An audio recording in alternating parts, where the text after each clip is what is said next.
So good morning again. And yes, so welcome to you all, and especially welcome to the mixed projects. And today we'll have here Pip, we'll have Christine and Simon presenting us the European project from Horizon 2020 mixed.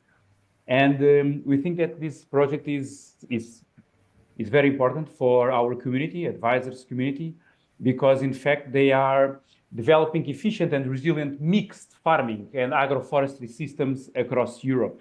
And as we know, it's important, even here in Portugal, very, very important, because it promotes sustainable practices that integrates crops, livestock, and trees. And this is all beneficial for biodiversity, soil health, and also for farm productivity. But now we have I think we have the experts that are going to explain us what the mixed project is about and what do you have to deliver to the advisors community. So as usual, this session is being recorded and it will be shared and disseminated in our social media, including YouTube. And please use the chat just to say hello, where you are from, and of course to make your questions and comments, and we'll go with the flow and we'll see if we leave it for the end of the session, or if in the middle if you have like a real hot topic, perhaps you can interrupt and make those questions. So I think Pip, it's up to you. The floor is yours. Welcome. Thank you very much. I'll just get my screen shared. Let's see if it works. We tried like 5 times and it did, but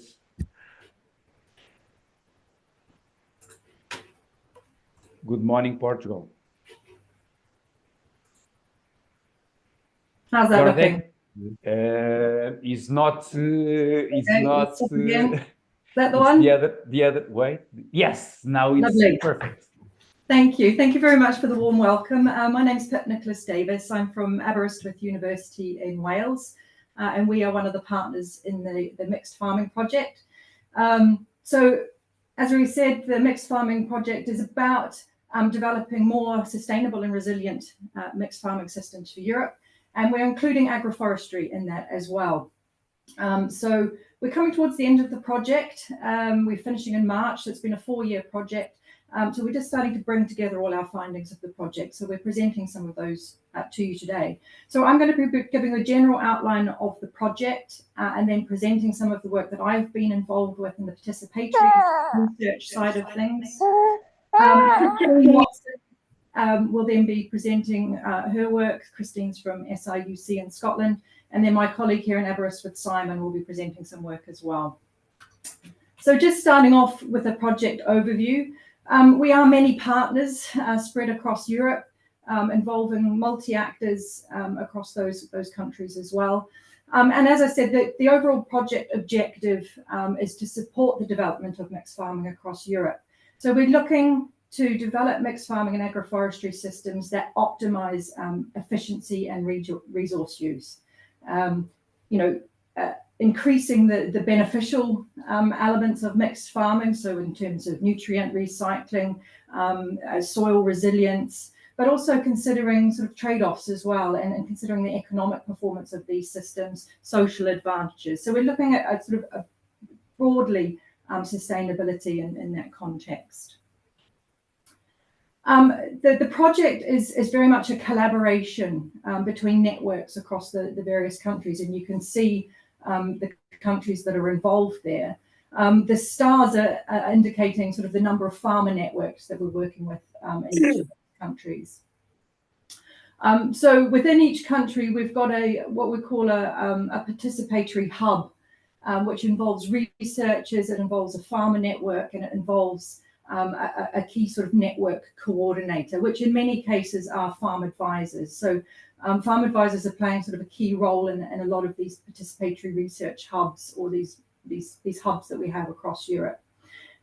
So within each country, we have a national team, which is led by an academic organization, but as I said, includes 1 or 2 farmer networks and network coordinators as well. So a lot of different actors involved in the project, and I think that is a real strength of the project.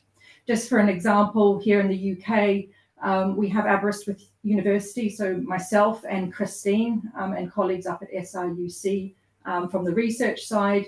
We have an organisation called the Scottish Agricultural Organisation Society. So it's a society that's looking at how to improve collaboration between farmers. And then we have a network of 8 to 10 farmers. So I'll keep referring back to that network as sort of an example of what we've been doing. In terms of the different elements of the project, we're going to present sort of a piece of each of the main elements of the project today. So one element is about co-creation of knowledge and innovation to better transition towards mixed farming systems, and that's the work that I will present. Another element of work is looking at the impacts of different types of mixed farming, so at the farm, the landscape, and the value chain level. And Christine is going to present some work that they've done at the farm level. And then Simon is going to present some work on decision support to support that transition to mixed farming. So you'll see a little snapshot really of each of those elements. So just to move on now and talk a little bit about the work I've been leading in the project. So it's about a particular methodological approach that we've used to the participatory research, but it might sound complicated, but it's not. It's a really, really useful tool that perhaps you as advisors could utilize in developing participatory research and becoming involved in projects like this. So the methodology we use is reflective learning methodology, and I'll explain sort of how that worked in this project context. So as I said, we have a lot of countries involved, and we have what we call these participatory learning hubs in each of the countries. And each participatory learning hub has a different sort of mixed farming focus. So there's 3 sort of main themes of mixed farming that we've been looking at in the project. Those that are arable and livestock, so integrating livestock into arable systems, and they're represented on that diagram there in terms of the purple circles. So those are countries where we have examples of arable livestock interactions in terms of mixed farming. The blue one there is highlighting livestock along with energy crops or fodder trees, so bringing in the agroforestry elements. And you can see there's examples there: Denmark, Germany, Poland, France, and Portugal. And then the yellow is representing fruit and nut, livestock, and arable, so more complex integrated mixed farming systems, if you like. So the idea is that we have examples of different types of these mixed farming systems in different countries, so that we can perhaps develop communication between the different countries who are farming with the same type of mixed farming system. So, for example, Denmark, Germany, UK, Netherlands, and France are all doing arable livestock interactions. What can they do at the local level that could then be shared at the project level with these other countries that may be useful sort of co-learning? So that's the principle of having these themes. So the reflective learning methodology is really quite simple. It involves a series of field workshops with our farmer networks across the 4 years of the project. And they are sort of highlighted as FW1 in this diagram, the top layer of that diagram. So we've had 4 field workshops with our networks across the life of the project. So these are farmers that are either practicing mixed farming already and want to develop their mixed farming, or farmers that are interested in getting into mixed farming. They tend to be networks of farmers, you know, around 10 to 15. Some are bigger, some are smaller. And as I said, they are facilitated or coordinated by a key actor who is often an advisor, a consultant, to help sort of facilitate the activities.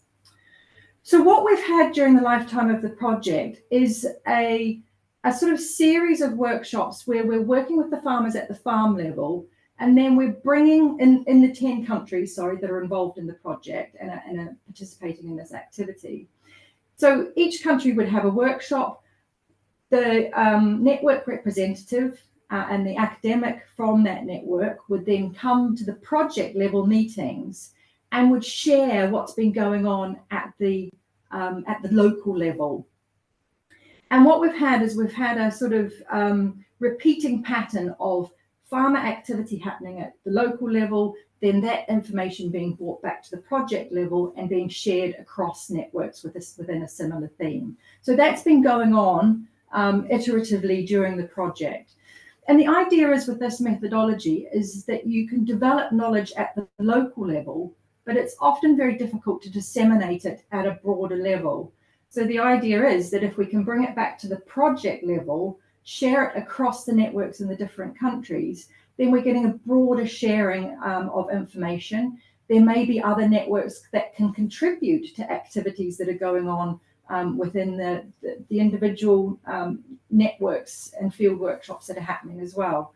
So the idea is we're trying to scale up the knowledge from the local level to national, European level, if you like. So what I'm going to do is talk you through an example of how this has actually worked in practice. So I'm going to present the Scottish example because that's the one that I've been working with.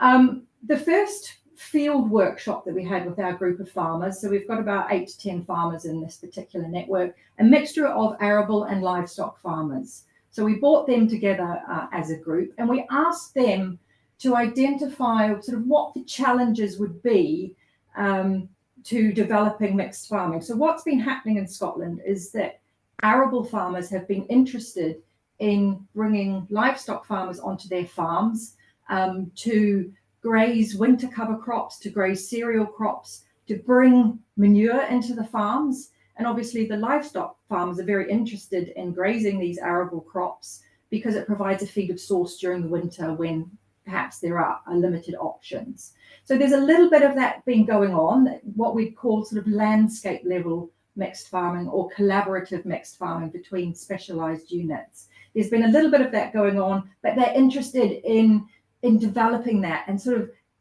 quantifying the benefits of doing that. So we asked them to identify early on in the project what the main challenges they would see to doing that on a larger scale.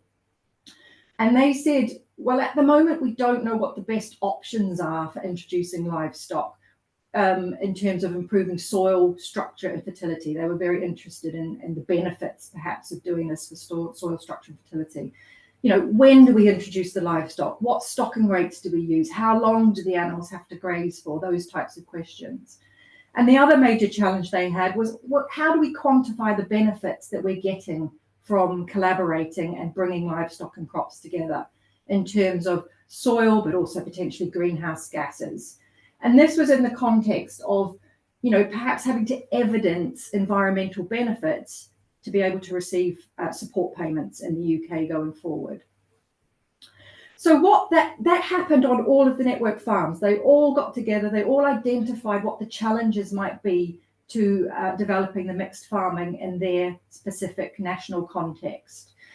We brought all those challenges together at a project meeting, so what we called our first reflection on what those challenges would be. And we identified that quite a lot of the challenges were common at the broader level. You know, it was about how do we measure metrics? How do we prove what the benefits are from this mixed type farming systems? How do we better collaborate to get better benefits? Those types of things. And we identified other networks. So in particular, the Netherlands and France that had very, very similar challenges to this Scottish network. So immediately we had close links with those other networks in terms of, okay, we could potentially share knowledge. What then happened was the following year, the farmer network had to choose one particular challenge that they wanted to develop a research project to address. So our farmer network decided, okay, we want to be able to measure what the benefits of this arable livestock collaboration could be. So they designed a field project with our help as academics, with help from advisors who were involved in the project. And what they did was they wanted to devise a grazing trial, bringing in sheep, grazing a winter cover crop of an arable farmer who was involved in the project, and measuring the economic, the soil, and the crop and livestock benefits of that. So they did that. They implemented a field trial, they grazed it over the winter, they collected data over the winter, and in the following year, they brought all their results back to the project level. Okay, so then back at the project level, the French network were very, very interested in what they've been doing in terms of grazing cover crops. And so it was decided at that point that the French network would visit the Scottish farmers to see what they were doing and to learn about their experiences of grazing those cover crops. They weren't all good experiences. There were a lot of lessons learned about what not to do as much as what to do. So then the following year, the French network visited the Scottish farmers, and the Scottish farmers actually developed a new research trial based on the results of the previous trial. They learned from their mistakes. They decided to look at different types of crops. They decided to look at different grazing dates as well. And the French farmers, you know, they had a great experience with the Scottish farmers. There was a lot of co-learning. And this process has been going on. We've had one more field trial. They're just waiting to report the results of that. But you can sort of see this iterative approach of local knowledge being shared more broadly across other networks. The French farmers, just as an aside, sort of see, you know, there's been some really great data collected in Scotland that's been of direct benefit to our Scottish farmers. But our French farmers have since come back from Scotland and set up a new partnership. So they've set up a WhatsApp group. They have 3 monthly meetings. And what they've established is they've got a crop farmer who was very interested in getting livestock farmers to graze their winter cover crops. And this is all based on what they saw in Scotland. So that's been done over the last winter. You know, 2 livestock farmers grazing 800 hectares of an oat pea cover crop. They're planning to extend that to for the farmer to then supply grain to those livestock farmers, and for those farmers to then supply manure back to the livestock farmer. So they've become ambassadors for this practice in France, in the area where the network is located. So it's really fantastic to see that real ground level application of how this process can work. We've learned a lot of lessons. The methodology is a really powerful tool for co-creation, but that's if people have very similar challenge overlaps. So, for example, Scotland and France very clearly came out with similar challenges, but there were other networks that had very different challenges that weren't really relevant. So there were other sort of groupings that appeared during the project, and they had visits and exchanges as well. So there needs to be, I guess, a little bit of homogeneity between the study units or between the farmer networks to maximize the benefits from this type of process. Training facilitators and training researchers in the methodology and learning how to sort of continually engage with the farmers and the practitioners and the wider project is a really key element. And I think that's where our advisors and our consultants are a really crucial sort of linchpin between the farmers and the researchers. And that has been really highlighted in this project as well. The other thing we learned was that when you're building projects like this, you have to put in budget to enable these physical exchanges because they've been so valuable. It's just been so clear that that's been a highlight of the project. Just as a bit of a way to wrap up, we've had practice abstracts produced from a lot of these farmer networks sharing what they've been doing on their farms. So I've got the link there for that. Please go off and have a look at them. They're really, really interesting stories. And I think there's a lot of sort of technical detail in there that may also help if you're advising farmers with, you know, that are attempting to improve their mixed farming systems. I think there's a lot of good material there. So I'm going to stop talking now and stop sharing my screen and pass over to Christine.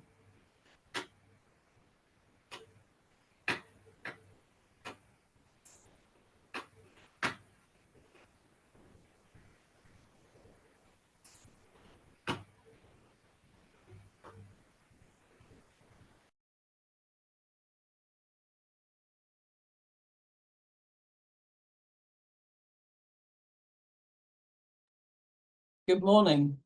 Thanks very much, Pip. And hopefully this follows nicely from what Pip has been talking about. So I'm going to tell you a little bit about some of the examples of different practices that we have investigated within the Mixed project, looking particularly this morning at integrated crop livestock systems in terms of their ability to deliver product and food, but also thinking about other ecosystem services. Or at least I will if the slides will move on. There we go. I think as we have moved away over decades from typical mixed systems with crops and livestock towards more specialized systems, we've sometimes forgotten about practices that happened years ago. Although actually the picture on the right is taken on a farm 10 minutes drive from where I live, over the winter with sheep actually grazing in kale in that picture. But what we were finding from our own advisors in Scotland was we were getting questions about things like sheep grazing of winter cereals, which used to happen, but people wanting guidance on how to do that in a modern context. And obviously traditional agroforestry systems go back a long way, but again, there's an interest in how we do those in modern contemporary systems. We have 4 innovation case studies within the Mixed project, and that link will take you to detailed information about those studies. It will take you to videos made by people involved in the studies, both in terms of experiments, but also out actually on farm. So we had 4 innovation studies. I'm going to focus on 2 of them today, simply because in 10 minutes, I thought it was more interesting to give you a little bit of detail on 2 than a very sketchy view of 4. But please go to the website and learn about the others. So the 4 studies, 2 in Northern Europe, 1 in Scotland on sheep grazing of winter cereals, and 1 in Denmark on the animal welfare and environmental impact of pigs in willow. I'm going to focus on those 2. But also we have a study on the impact of hedgerows on arable productivity in Poland, and a nice Portuguese study on conservation agriculture in the Montado. And I know we've got representatives of those case studies today on this call, so there is plenty of information around on those. So the first one I'm going to talk about is sheep grazing of winter cereals for winter fodder and soil quality.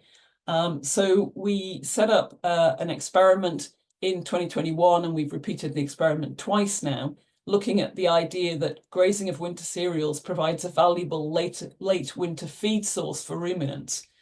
But by grazing in the winter, we would not impact in a negative way on the cereal yield in the following crop. So what we did was we grazed winter barley for different periods. We also did this with winter wheat. One of the key questions coming from farmers was, well, how do I know how much biomass I've got in the field, and how can I translate that into practices for grazing sheep? So we have a little guide available which actually says if your winter cereal looks like this, and you can see the little picture on the left-hand side there, you're likely to have a certain biomass. So we looked at winter barley biomass, but also winter wheat biomass through the winter period. And you see that over that period in sort of January to March, where we might be able to graze, we're looking at there being about 800 kilograms per hectare on the field. But what's really interesting is the quality of that feed. If you look at the crude protein levels, they're very high in November, December, January and into February, and then they start to drop later in the season. The D values are also very high. The digestibility values compared to a ryegrass silage, these are really very high D values. So suggesting a very high quality feed if you can get to graze those cereals without actually damaging the field. Obviously, we were concerned as to how this would impact on yield of the following crop. So what we've got here, these are small plots. So we had sheep grazing for either no grazing at all, or sheep grazing for 1 day or 2 days. In a field situation, you'd obviously have sheep on the field for a longer period of time. But if we look at the grain yields, the average winter barley grain yield in Scotland is around 8 tonnes. And you'll see that in our small plots, even with grazing, we're somewhere around that 8 tonnes per hectare. And I have to say, this field was not the best field ever. Similarly, if you look at 1,000 grain weight, no grazing, there's no detriment in terms of the 1,000 grain weight as a measure of quality. So in the experiments, we've found that we don't have a detrimental impact on the following crop yield. The farmer gets some grazing days for sheep, which could happen either before Christmas or in that February-March period, depending on the weather. We have done a number of soils measurements. I'm not going to show them today, but basically we haven't had any impact on any of the soil health measurements we have measured so far. So we've looked at things like earthworms, and we've looked at soil organic matter, and we've looked at soil structure. We also have some measurements of roots to see what will happen, how this impacts on the cereal roots, which may have a benefit into the following crop, but we haven't actually got those results yet. So that's my first example. I'm now going to whiz across the North Sea to Denmark and tell you a little bit about the integration of pigs into willow systems. So this is an experimental system at Aarhus University, but like the Scottish system, there are practitioners in the area actually doing this and selling meat from these systems. So that the system there is willow integrated with pig production, and two different stocking densities of pigs. So either a low density or a high density. And this is, I'm going to show you the results from a production period from April of 21 to June of 22. So what the Danish team did is that they looked at pig performance. This is an organic system with pigs at two different densities. So you've got a high density and a low density. And we see that in terms of the production of pigs, then there's no impact of the density of pigs in the trees on daily live weight gain or on the meat percentage. Where the big impact of low and high density comes is on the ability of the willow trees themselves to regrow. And you see that this is a difference in willow regrowth. So we've got May 22 and July of 22, and the under the high density of high stocking density of pigs, we see the trees really getting battered, whereas in the low density, the trees are able to grow well. Why is that important? Well, it's important in terms of the production of biomass, if we're actually going to provide energy from those trees. One of the ideas is the high welfare of having the trees within the system and allowing the pigs to eat and to play with the tree material. But it's also important from an environmental perspective. So what the team did was they looked at soil mineral nitrogen under the two densities of pigs. So before the pigs go in, relatively little difference there between in terms of the total inorganic nitrogen, so the nitrogen that might be subject to loss by leaching or potentially lost by denitrification to the atmosphere. But what we see after the pig production is these very high levels of nitrate and ammonium in the soil under the higher stocking density. So the key findings are around the very high pig performance that we can achieve in this kind of novel concept of having pigs with willows. The stocking density absolutely key for the willow regrowth, but the paddock is supporting the sort of natural behaviour of the pigs. Now, as we think about translating this into policy and into practice, then I think there is a need to think about regulations, about standards, about things like guidance on how many pigs you might have in an area, particularly places where you've got really quite severe water quality issues, of which Denmark would be a good example. So there are trade-offs here between providing these mixed systems that have a number of benefits and potentially loss to the environment.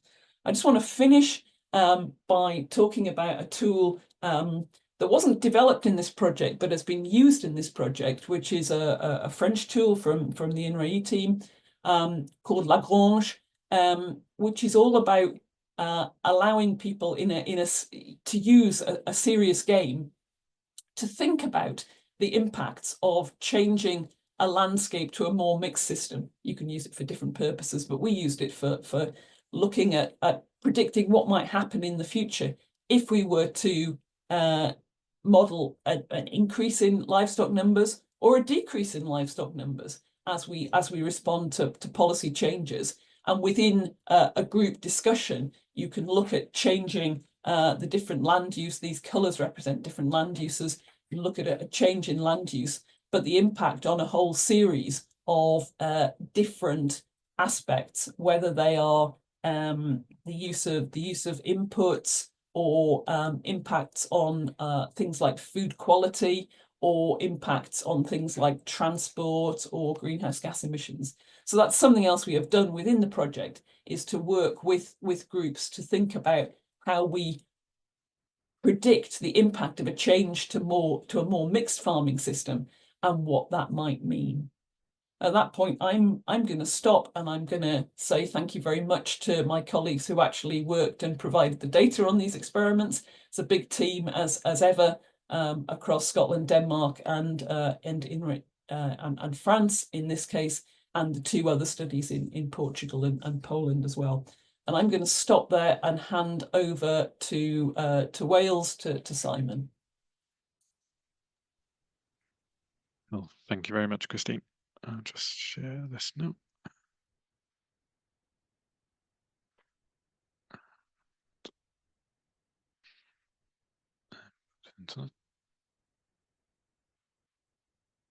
Hopefully you can see that okay. So I'm going to talk about slightly more abstract. So I'm going to talk about sort of more of a modeling process where we're trying to sort of look, okay, if we accept some advantages from mixed farming, then what could this look like? What could this actually look like if we started sort of transitioning a little bit from specialized farming, which we know is prevalent across Europe, to a more sort of mixed MIFAS and mixed agroforestry, and we also look at some organic scenarios as well. So basically, we approached this from sort of 2 perspectives. We started off, we have real data. So there was data collected through the farm networks. Pip showed the map earlier of the sort of networks in the project. And we had sort of data from about 50 farms, very diverse farms. And this is very interesting, but also sort of created some challenges to the analysis. And we had to kind of categorize the farms into different types of systems, whether it was integrated crops and livestock, whether they had integrated crops or livestock and then trees. So with the F, with the forestry. And then we also had some farms with the data collection because of connections in landscape level and so on, where we also had a few specialized arable and specialized livestock farms as well. And in a second step within the work package, they went sort of looking more at the transition, so the sort of modeling transition of typical farm systems. So I'll talk about one briefly and then focus more on the second step where we're actually doing the sort of modeling. To do all of this, we're kind of using this farm tool. It's called Farm LCA. It's complicated. I won't spend a lot of time on it, but it's basically trying to model a farm system. So you have livestock, you have arable land, and then you have sort of pasture land. And it models the internal flows on the farm. So often with LCA tools, it just sort of works at the farm gate level, and you just sort of input output. This tries to model the farm system in more detail, so we can understand the manure transfers, the crop transfers, feed transfers within the farm, and so on, and the emissions of all that. We still take account of external inputs, so feed, fertilizer, pesticides, things like that coming into the farm, and then the products leaving the farm. And as part of the LCA process, then we look at sort of things like the environmental impacts, so methane, typically from livestock, and then sort of other nitrous oxide emissions, heavy metals, things like this coming out from the land. So this is the tool we used for both the real farm assessments and also the modeling. We added sort of agroforestry to this tool as well. So in terms of the real farm data, we categorize them. So we have specialist arable over here. So you can see they're dominated by crops. And then we had this sort of integrated crop livestock, and you can see there's a bit more forage now because we have livestock on these farms as well. And then this is with the agroforestry. So we had both cropping and livestock farms with agroforestry. So you see quite a mixture here. And many of these farms actually were pigs from France that were living in a forest conditions. And then we had specialist livestock, and the specialist livestock was not the intensive kind of livestock. It was really extensive, often extensive beef farms in France. And you can see from the livestock, so this is the crop split, and then below is like the livestock split. There were very, very few livestock on the arable farms, but then you see it gets more diverse with this sort of mixed farming systems, and you see the dominance of pigs in this agroforestry system. So looking on the left, this is kind of where the nitrogen imports were on the farms. And you can see the specialist arable farms were really dominated by fertilizer imports. When we had integration between cropping and livestock, then it still tended to be fertilizer as a dominant import because maybe they were supplying some of their own feed, so they didn't need to import so much.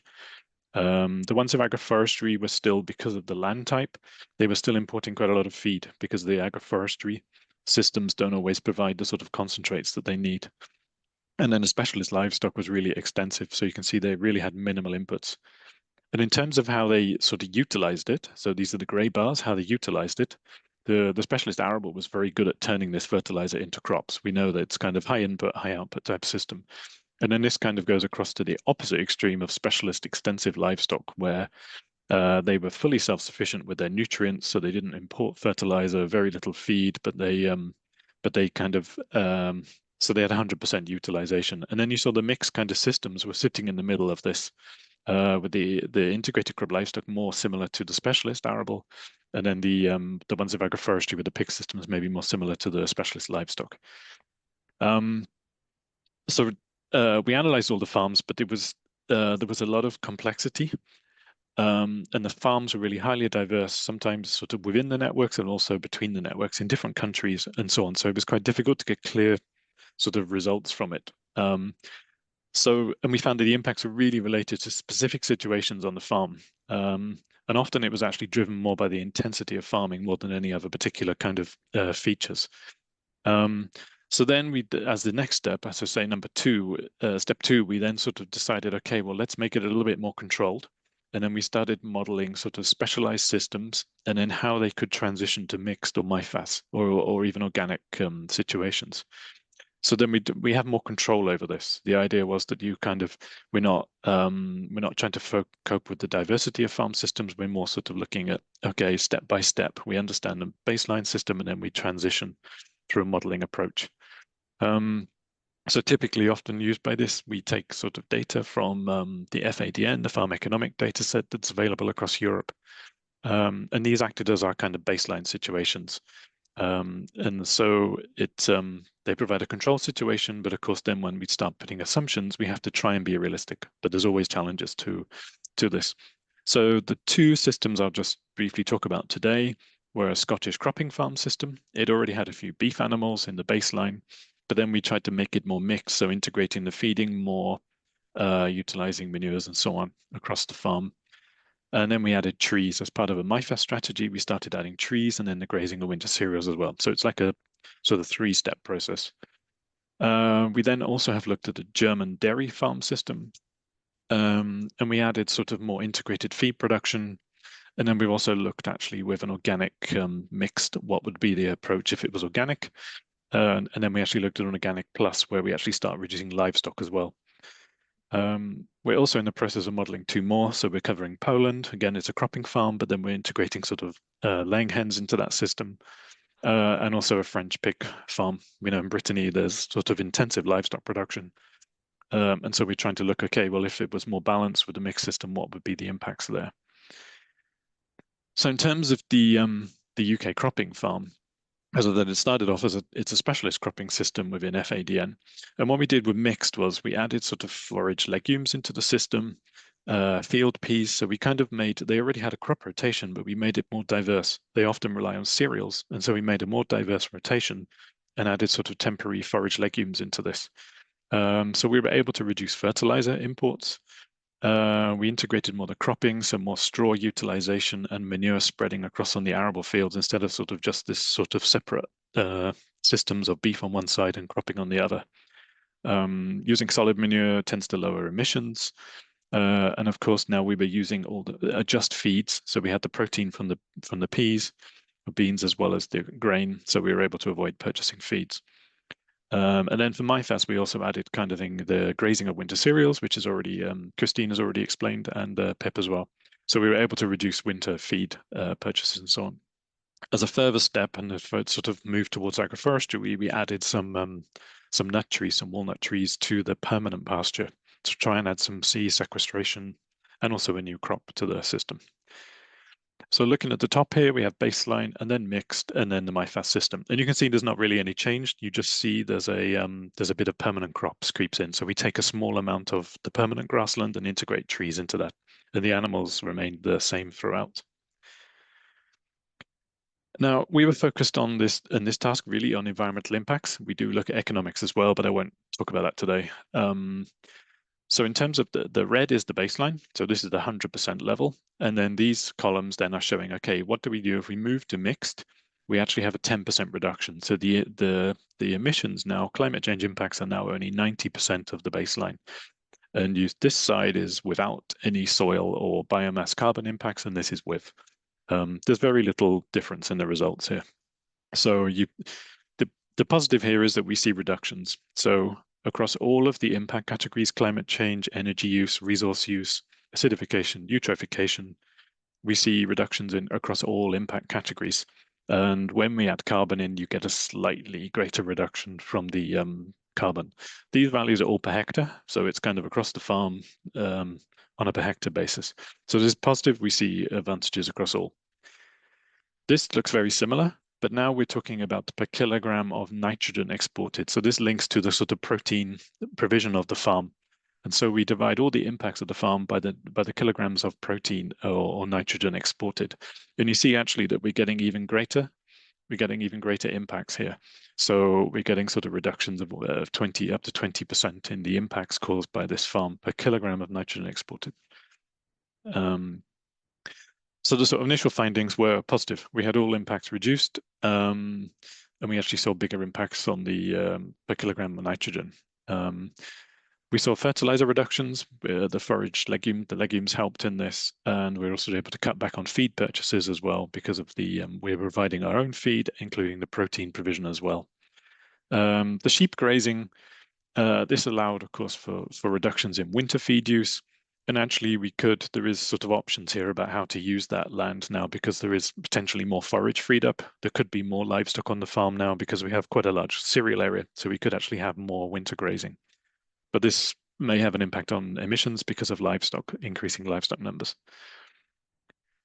So moving to the German dairy farm. So we based this in a kind of northern German intensive dairy system. This could be equivalent also in the Netherlands, in Denmark, and in UK as well, and France. So it's kind of based on maize silage. And we kind of got the system definition both from FADM, but we support from surveys and papers and so on. And so it was about 180 cows and a yield of 9,500 approximately liters per cow. Say that the forage content was mainly maize silage with temporary grass housed all year round, and with purchased concentrates of about 0.31 kilograms per kilogram of milk. And then we looked at actually 3 different scenarios for this farm. And with the mixed, we converted to graze grass system, and we needed to provide cropping to provide the concentrate proportion to the concentrate allowance to the animals, to the cows. So basically, we removed the maize silage and converted this to cropping area, and then linked this to the kind of feed requirements of the animals.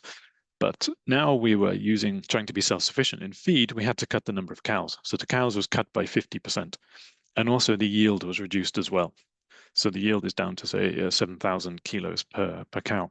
So a big reduction in milk output, but we are self-sufficient, so we're avoiding the purchase of feed.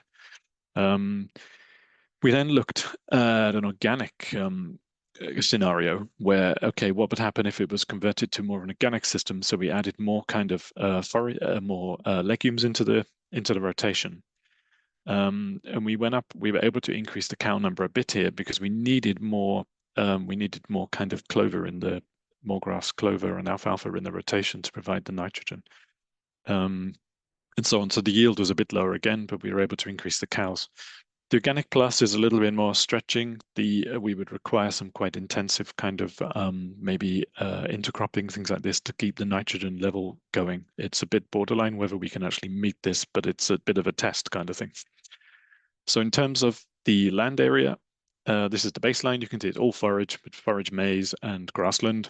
And as we move to mixed, we then bring in this sort of field cropping area. And this is the same in the organic plus.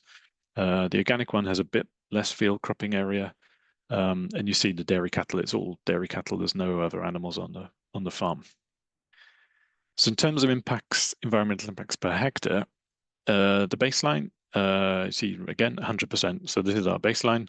And then as we move across, we have the different scenarios. And we see we're mixed. We already, yes, we cut the cows in half, but we're now self-sufficient. So there's no other land required anywhere else to feed these cows.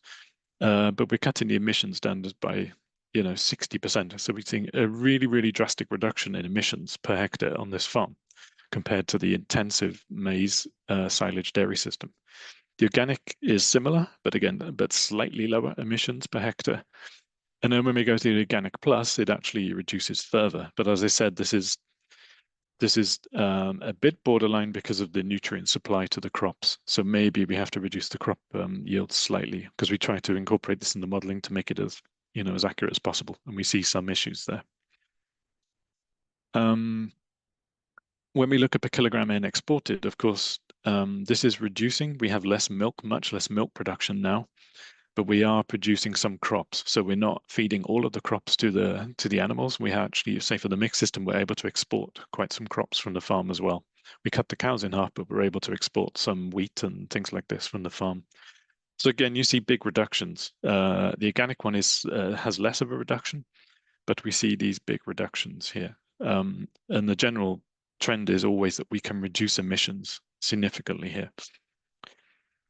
Looking at the milk, sometimes organic, you see this kind of trade-off where the impact per kilogram of product increase, but we don't see that here.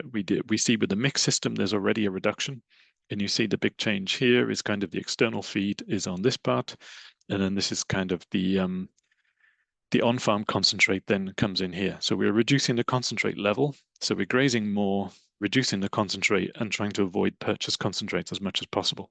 So you see there's quite a transition here. The enteric fermentation increases per kilogram of milk because now we're grazing more on forage, and there's less emissions kind of from feed, from concentrate feed.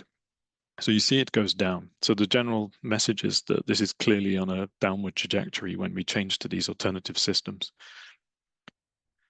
So again, we see very positive news and that all impacts can be reduced. Greater reductions when moving more to field crops. So cropping tends to produce more nitrogen, more protein per hectare than livestock. It's a simpler process, a more efficient process.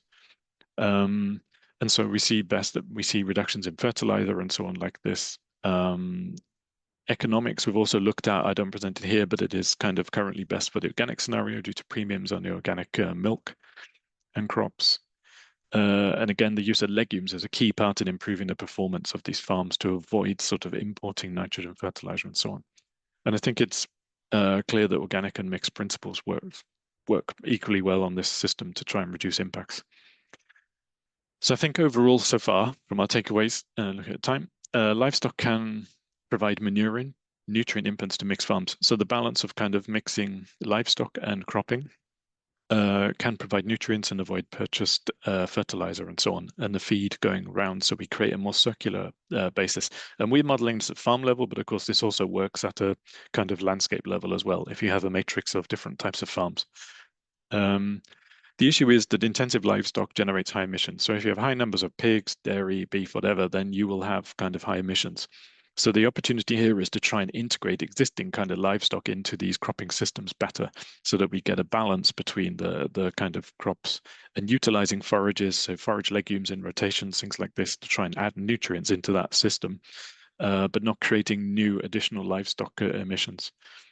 And the idea is to use sort of resources more optimally. And we've seen like this winter grazing of cereals. This is like an underutilized resource across much of Europe at the moment. This sort of winter cereal sitting there growing but not being utilized. And we see that they can be grazed with no impact on the following cereal crop yield. In terms of MIFAS, sort of the agroforestry, it can provide sea sequestration, but I think the markets can be, if there's not an existing market in that situation, then it can be challenging. And also it's a bit uncertain about how long these trees will stay there, whether it's an energy crop that's harvested regularly, or whether it's sort of more long-term plantations of trees for shade and things like this within livestock systems. So it's a bit of an unknown. It can provide sea sequestration benefits, but only initially when those trees are planted, say for the first 20 years or so. Organic mixed systems we see may provide a better balance of emissions. We see that they work in a more circular way, and you tend to get a better balance between sort of cropping and livestock emissions between the two, and avoiding this large transfer of nutrients from one specialized farm to another. But we're also aware that using this sort of LCA type approach, it can only cover certain indicators. So biodiversity, animal welfare, things like this may not be covered well. But overall, we see that mixed farming strategies do provide an opportunity to better balance nutrients, but it kind of requires a whole farm approach, not a sort of silo approach. And I think we can also see that it would be more optimized by health changes in the whole food system. So a kind of better balance between cropping and livestock systems and less of this sort of focus on intensive livestock is probably going to provide the change that we need actually at farm level. I'd like to thank all our mixed partners for their data collection and feedback in the project. And then thank you to all of you for attending today and listening. So.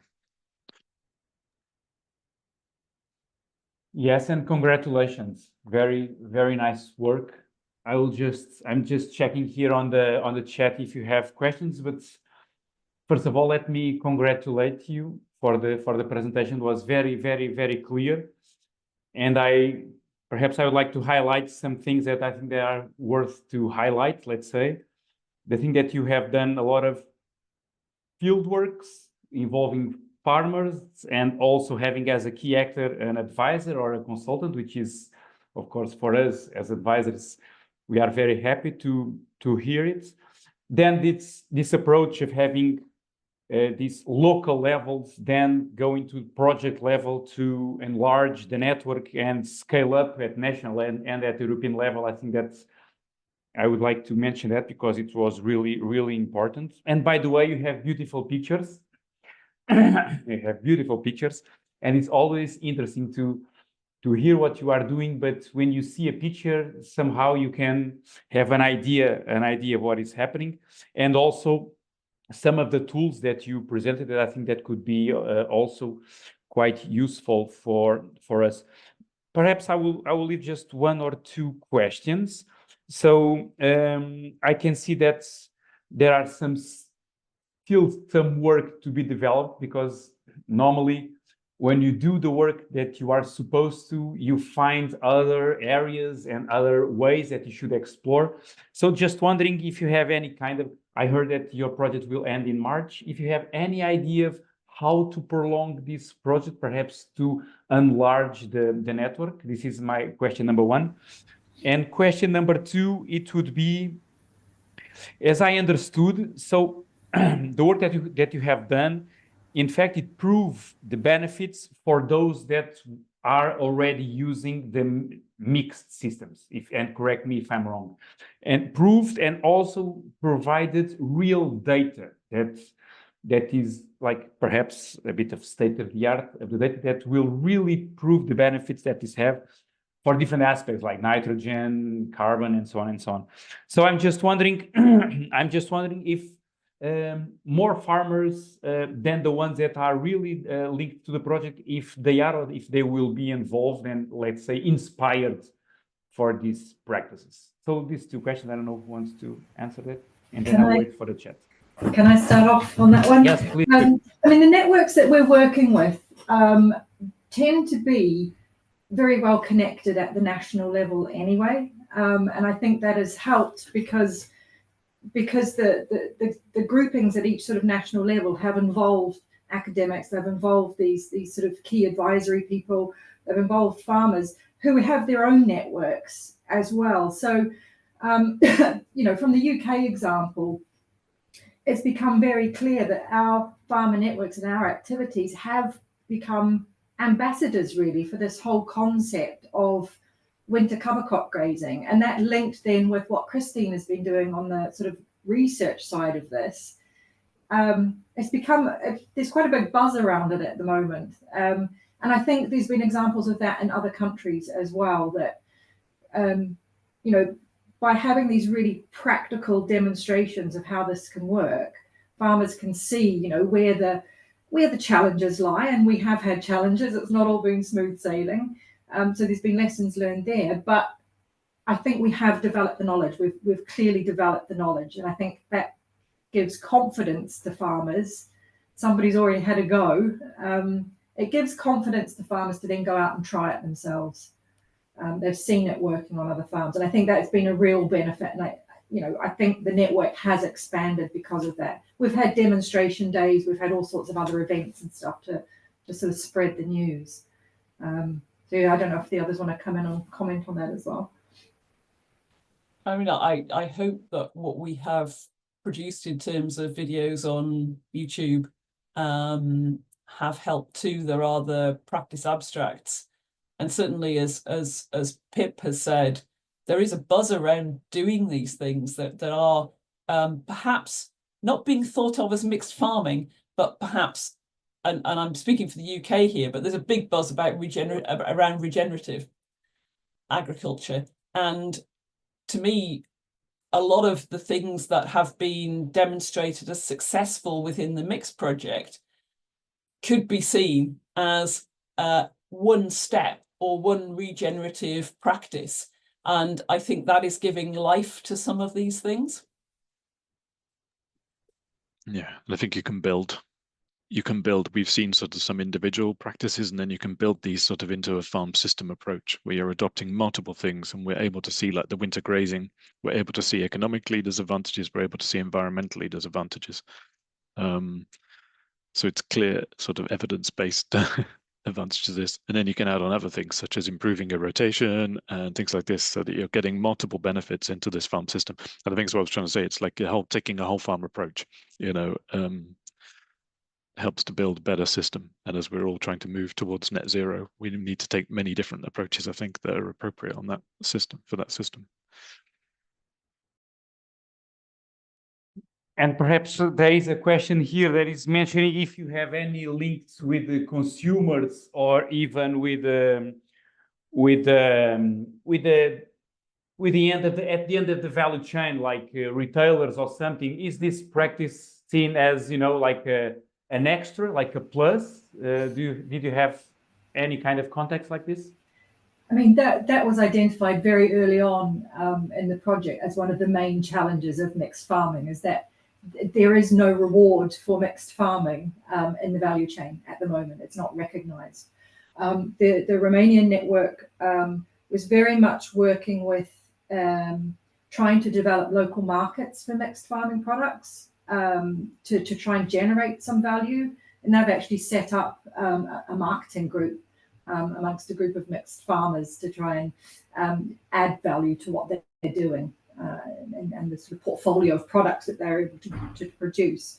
I guess the value added could potentially come in demonstrating environmental benefits to secure agri-environment payments, particularly in the UK. And that's why farmers, well, across Europe actually, are very interested in metrics, how we measure the benefits of mixed farming. And Simon has sort of demonstrated the sort of start of that process. And even at the field level, our farmers were measuring soil quality under their cover crop grazing trial.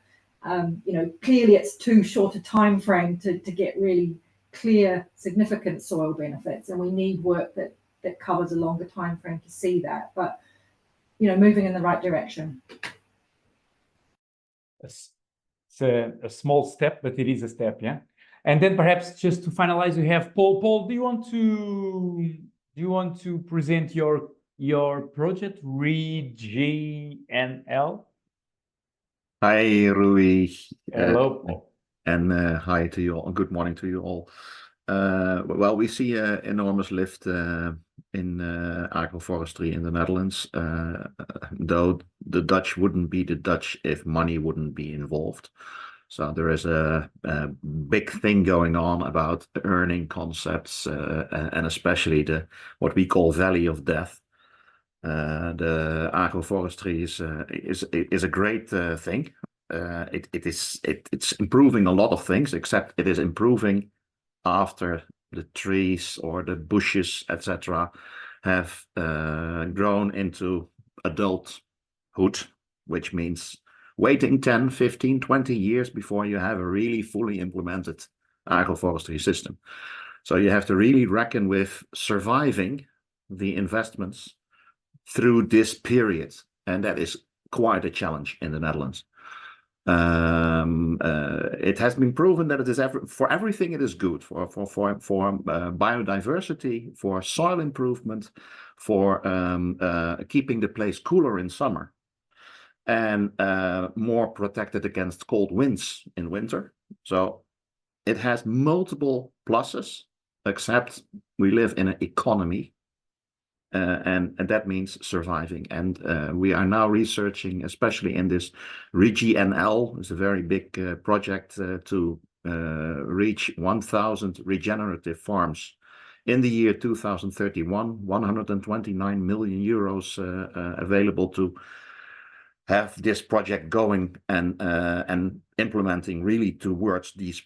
And we from VAB, we provide advisors, and we try to school advisors, especially also in agroforestry concepts. Regenerative is more than only agroforestry. So, but agroforestry has been proven a significant step forward to regenerative.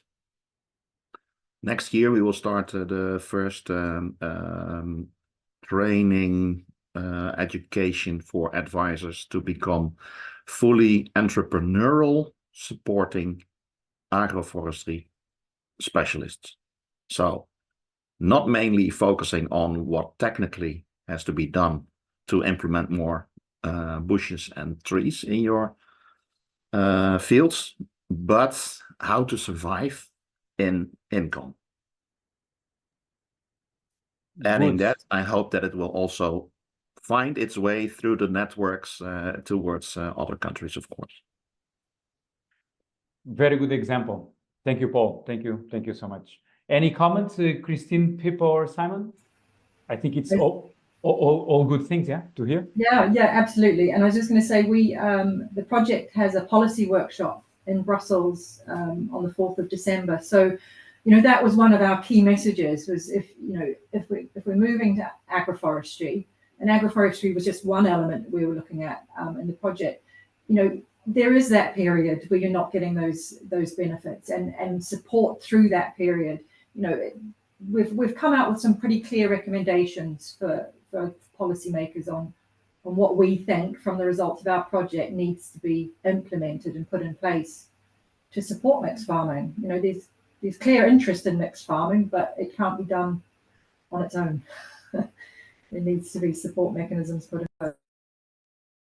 Absolutely. And I think that's, sorry, but I think that's it. It's 1 hour. So I think thank you very much once more for the Mix project, and congratulations for the work that you perform, and congratulations for this involvement of advisors and consultants and these co-learning methodologies that are really interesting. I would like also to have a special compliment to our colleague Dmitro from Ukraine that has joined us also. And yes, above all, thank you very much to you all, and see you on the next coffee break, and who knows, in that policy conference that you'll have. Yes. Thank you. And thank you so much once more.